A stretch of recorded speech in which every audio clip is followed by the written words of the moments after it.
Hey students. All right, well, I really like this problem because it's a classic packing problem. So let's read through it together. So Trader Joe's is designing a new container for their chocolate covered almonds. They're delicious, by the way. Their original container was a cylinder with a height of 18 centimeters and a diameter of 14 centimeters. The new container can be modeled by a rectangular prism, not a cube to be clear, with a square base and will contain the same amount of chocolate covered almonds. If the new container's height is 16 centimeters, determine and state to the nearest tenth of a centimeter the side length of the new container if both containers contain the same amount of almonds. So, to be clear, both containers need to have the same volume. So, that's what I'm going to do to figure out this problem. What I'm going to do is I'm going to figure out the volume of this cylinder and then see if I can figure out the side length for this one. By the way, for those of you who ever wondered why Fiji water has a square base, it's that reason, because they want to pack more of these things together. It eliminates like empty space between them. If you have cylinders, you can't really pack cylinders closely together because it creates some empty space behind them. So anyway, there you go. But let's take a look at this problem. So I know the radius of this cylinder is 7 because they told me the diameter is 14. And then I know the height of this is 18. So I can use my cylinder formula, which is pi r squared h, to figure out the volume.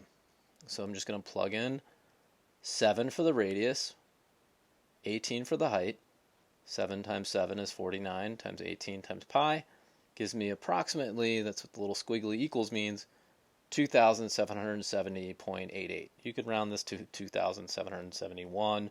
We're just kind of trying to find the approximate side length for this square here. So that'll be sufficient. So, next up, what have they told us about this rectangular prism over here? They told us that the height has to be 16, and I'm looking for the side length of the square. Now a square has equal side lengths, so I could just call that x and x. And then let's go ahead and look at the volume formula for a rectangular prism. So a rectangular prism, the volume is area of the base times the height.